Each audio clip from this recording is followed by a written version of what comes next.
Hi friends, and welcome back to my channel. I'm Corina, and for today's Money Monday topic, I'm going to share with you 5 tips for budgeting within a regular income. Let's go ahead and jump right into it. Okay friends, so this is something that I see pretty often in the budgeting community, and the question is, how do I budget within a regular income? Where does my extra income go? How do I allocate my money before my actual bills come in? What are the steps that I need to take to make sure that my funds are covered, right? My bills are paid for, and I have enough money for groceries and gas, and I'm also able to pay extra on my debts, any debts that I have, and my sinking funds. So I'm going to share with you guys that we have had an irregular income for, I think, the entire time we've been married. For the most part, it's been my husband's income that's been irregular, and mine was pretty consistent. Now the roles are flip-flopped, and his is very much salaried, and mine is irregular. And so it's not our entire, income that's irregular, but it is a chunk of it that is irregular. And so we've had some challenges with learning how to budget and really learning how to work the baby steps in the best way with an irregular income. So now that we've had quite a lot of practice, I figured it was time to share with you guys what we do and some of the tips that we use in order to budget well and to make sure that we are accomplishing the baby steps.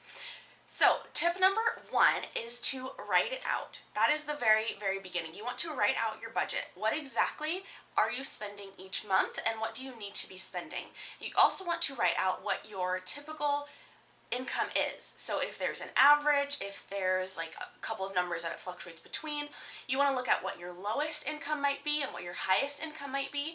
You want to take into account all of those numbers, and you want to get it in front of you so where you actually have eyes on it.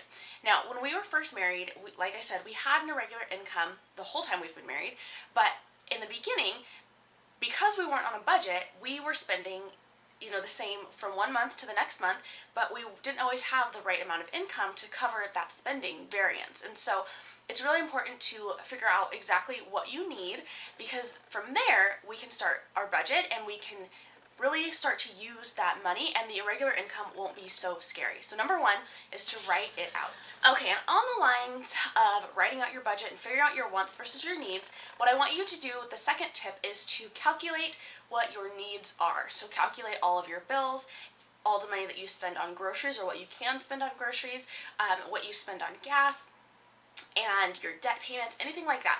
Calculate what your needs are. What does it take to actually run your household for a month? Once you have that number, we're going to figure out how to allocate your income to that number and make sure that your income covers that number.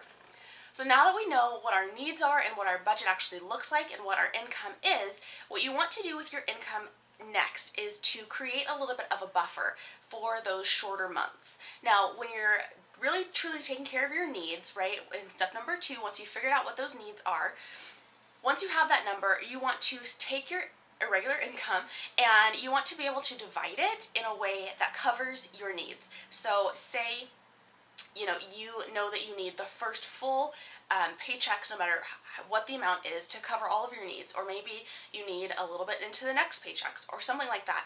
Figure out whatever that amount is. So say you make $4,000 on an average month, right? Well, say your needs come to $3,600. You know that you have about a $400 buffer on average that you can play with, but you know that your needs are on average, or that your needs are consistently at least $3,600. So you want to allocate that amount from your income each and every month to make sure that you have that income and that amount figured out. So before you start paying any extra on debt, before you start allocating to your sinking funds, you want to make sure you have that money sitting in your account to cover your bills and your needs. So once we've done that, like I mentioned, step number 3, or tip number 3, is to create a buffer. So say you have that number for your needs, which is $3,600, and you know that you have, typically an average of about $400 buffer, maybe. So imagine you have a month where you only make $3,000 or you make $32,000. You're going to have a bit of a difference and a variance there from your needs to what you're actually bringing in. So what I want you to do, this goes above and beyond baby step number 1, but I want you to create a little bit of a buffer so that when you have those months where things are a little bit tight or a little bit short, you're not scrambling and digging into your emergency fund. Because in my opinion, that's not truly an emergency. Like, you know that your income varies, and so you want to be able to plan for that. You want to make sure that you're allocating for that, because should an emergency actually happen and you need to, say, put new tires on your car, and say your tires are expensive, or say you need to take a kid to the hospital and you need that full $1,000 emergency fund, what if the next month you have a short month? What are you going to do, right? So you want to be planning and just have a little bit of a buffer to cover any variance that you might have in your income from what you actually bring in to what your needs are. And I know that can be scary, and you might look at it like, well, my income fluctuates all the time. Like, how am I going to even create a buffer? Start small and just do a little bit at a time as you can. But I promise you, once you have that buffer there, you'll be so much more comfortable, and you'll get to a point, hopefully, where you're about a month ahead of your bills. Now, I will say we're not there, but we do have a little bit of a buffer. And so we will get to being like a month ahead for our finances and our bills and things like that once we're debt free. That's our goal. But in the meantime, we have a small buffer that we can play with and work with if we have a month where our income is a little bit short and we know that our needs are here and we need to make them match, right? So let's go on to tip number 4. And tip number 4 is along the same lines as creating a buffer. It's to establish sinking funds. Now, sinking fund is something that you put money aside for, and you plan for the things that you know you're going to have to pay for throughout a full year. So things like car registration, things like Christmas, things like birthdays, things like medical expenses. You can create a sinking fund for that. Things like your anniversary, or those are just some examples of sinking funds, and those are actually funds that we have ourselves. So you want to start establishing those sinking funds, which brings us to step number 5. Alright guys, so tip number 5 is to allocate any extra funds that you have to your sinking funds, which you have established, and your debt payment or baby step payment that you're on. So whether you're on baby step 1, 2, 3, 5, 6, 7, 4, whichever step you're on, you want to make sure that your extra income is going to cover your sinking funds and your baby step progress.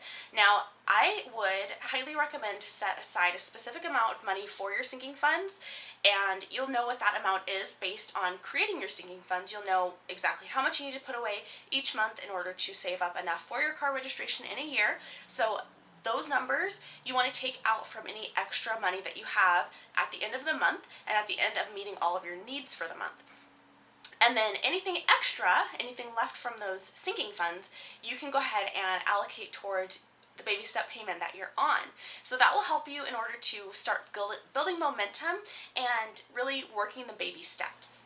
Alright guys, so those are my 5 tips for how to budget within a regular income and work the baby steps. Thank you guys so much for watching. I'm super excited to share this video with you. Next week I'm going to share a walkthrough on how to budget with an irregular income. So be sure to stick around. Don't forget to like the video and subscribe for more. Have a great day!